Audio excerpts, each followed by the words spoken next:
know, people don't know this, but we're the Velcro capital of the world. We supply more Velcro and grow more Velcro than any other country. And we export it all over the country. It's one of our highest grossing items that we actually produce here on the ranch. So y'all might want to think about that.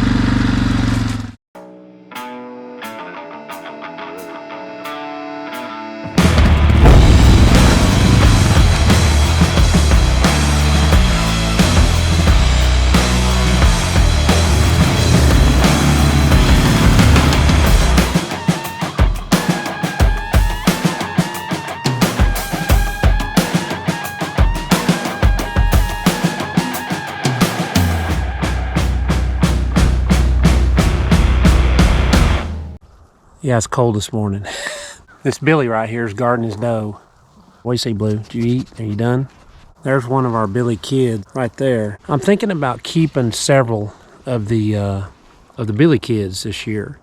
I'm gonna select, you know, what I think are the best ones. I've got some marked that are their mamas have continued to produce and continued to survive in what we're putting them through. She's wanting me to pull those burrs out.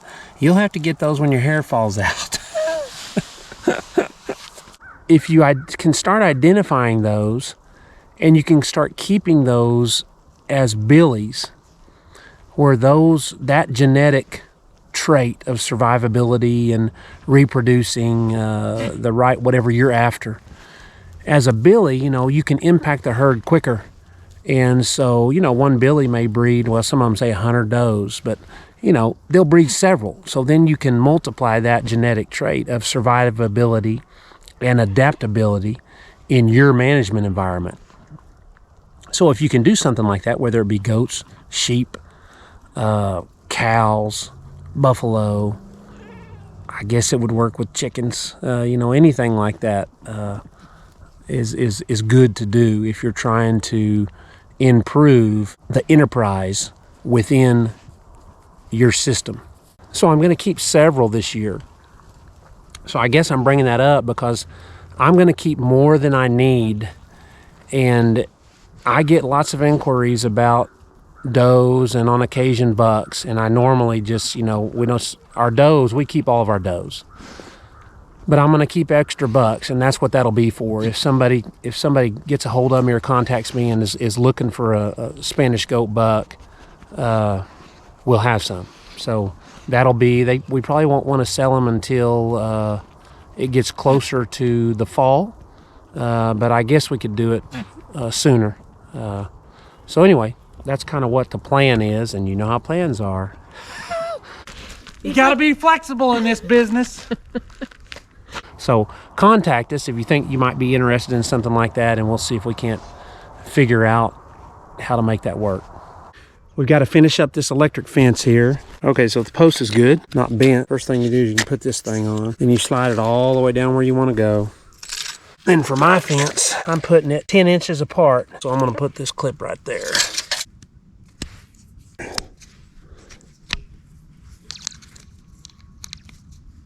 That's it.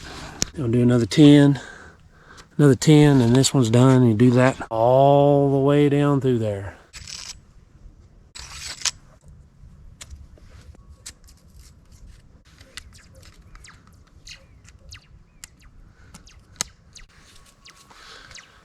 Based on where your nipples are, it may be a little bit off, but that's just right there. Yeah.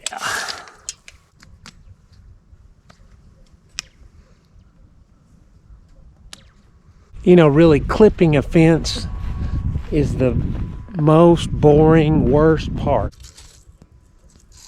Because it just seems like you don't get anything done. It takes forever.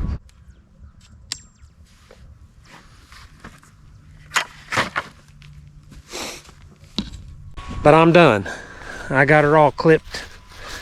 It's up, ready for goats and cattle. Yay.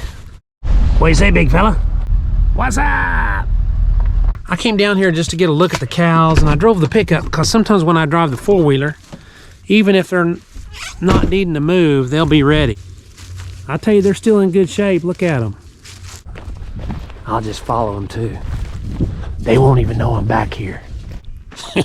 Sitting here doing a little inspection. You know, their manure, it's a little stacky. You know, for this time of year, it really doesn't look that bad. If you're not feeding them protein, which we're not, we're just what they see is what they get. And they're really doing pretty good. The cattle don't, you know, they're used to me coming and blowing my whistle when I'm on my four-wheeler, because I have to go back and clean ones that maybe didn't come. And so they start to anticipate that. And so by coming down here on foot, it eliminates that. And it gives me a chance to kind of look at them, look at their condition, make sure they're not just doing crazy stuff like that.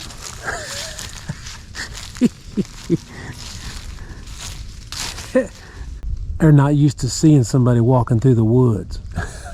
So if you remember from a previous video, the cows busted out under the creek. Actually, the deer probably hit it.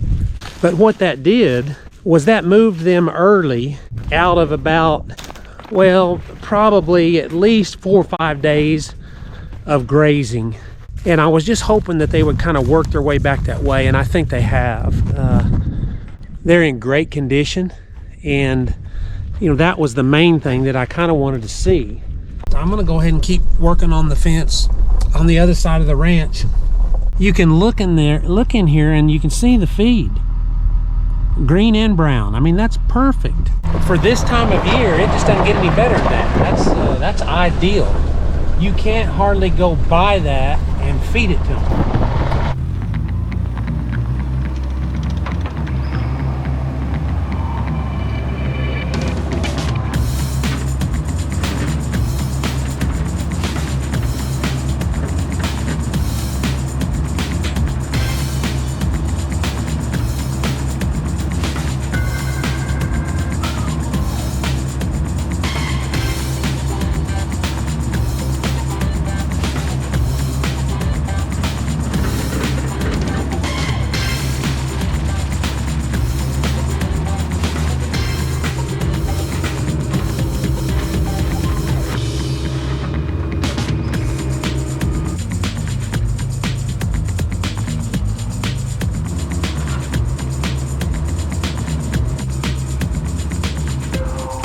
So I'll put a switch right here. It'll kill this whole section this way.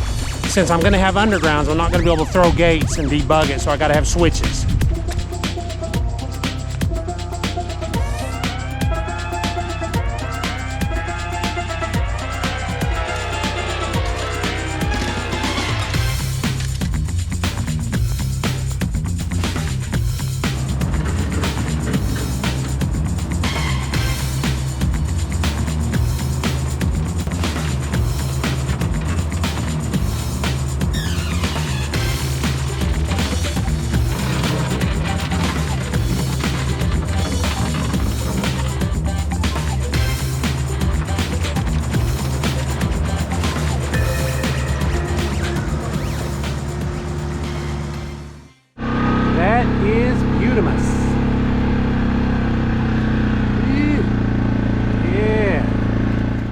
The old handy dandy wire splicing knot. I'm fixing to change all this out to galvanize, so I'm just trying to scrape by for a little bit here and do fences on priority. And this one hasn't been a priority, but it may be changing. A tree on the fence. I've never seen this before. These pecan trees are the worst for breaking limbs and getting on the fence. They're big, give you an idea, but they sure are good to eat. There we go. The shields are up, Captain. What do you know? Here they are, 4 or 5 pastures ahead. That's an absolute shock. They think I'm beneath them. I'm guessing they got a fence busted up here. There it is. Oh yeah, we got the whole thing tore down. Yeah. You know, y'all see me out working on fence all the time. Some of y'all may wonder why. Well, this is why. It's extremely difficult to manage any type of controlled grazing if the cattle are constantly tearing the fence down. See her go under and going where they want. Wrong way, sucker.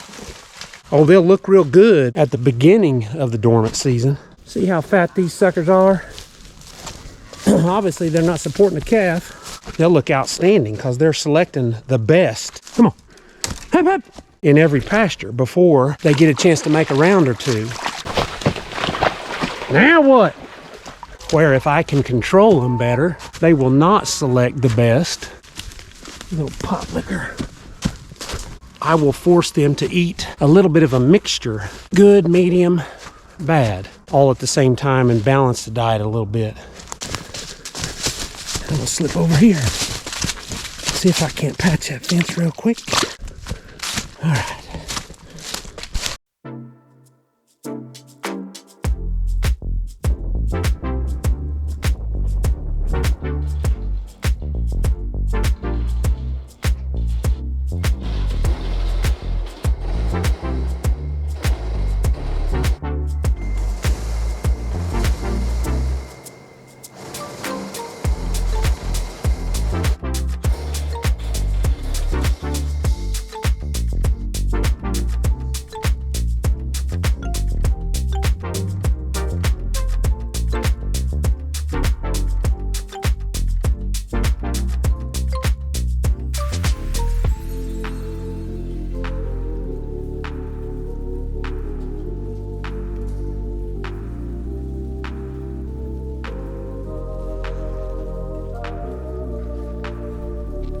There's one.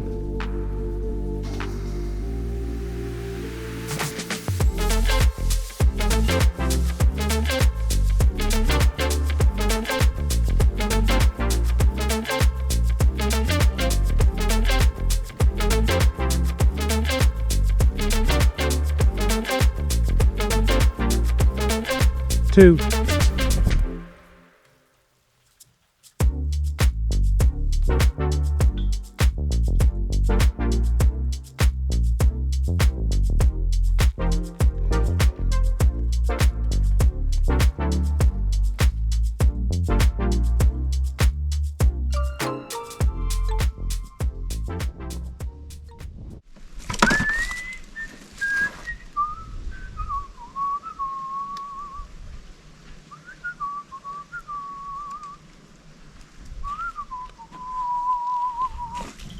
Don't worry, be happy. That's two more, 4 total. Ba-bam! Good morning. I'm trying to move all the cattle out of the timber, which is a significant amount of area. It's one of those things that it usually takes me a few days to kind of keep going back and going back and going back and going back and making sure they all kind of came or I got them. There's gobs of feed in here still. I think I had already said on a previous video that they just kind of passed through and went under that one line. I think it was maybe a video or two ago where I was talking about here's the scene of the crime. That's typically kind of what they've done. And so some of them have come back into this pasture. And I mean, there's just feed. There's just feed everywhere. I mean, you can look out across there. It's overcast, but there's green and yellow, which is perfect for this time of year, just as far as you can see. So the bulk of them had gone down and I had to go ahead and start moving them yesterday. I've got one more hunt coming up here, deer hunt, and I like to try to get them as much out of the way as I can get them. I'm gonna get back over on the electric fence. I need to tidy it up and just get it powered up and do last minute things because the cows are gonna be moving into there probably before the hunt. And then I'll have them in an area where I actually don't have any tower stands, and they'll be less likely to impact us. So that's my goal. That's what I'm working for.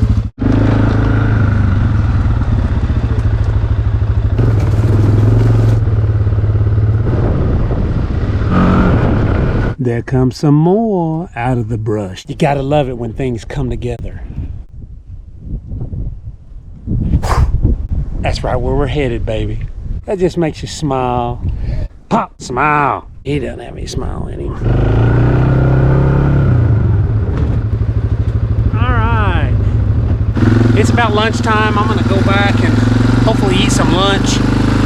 And I'll probably grab another dog. Let Zeke come out and let him work a little bit.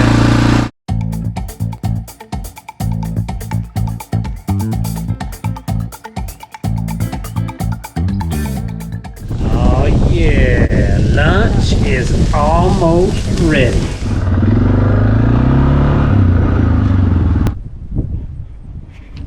Okay, got my switch in. This is my main line that drives this section going north that I've been working on. The line comes up from the trunk to the switch.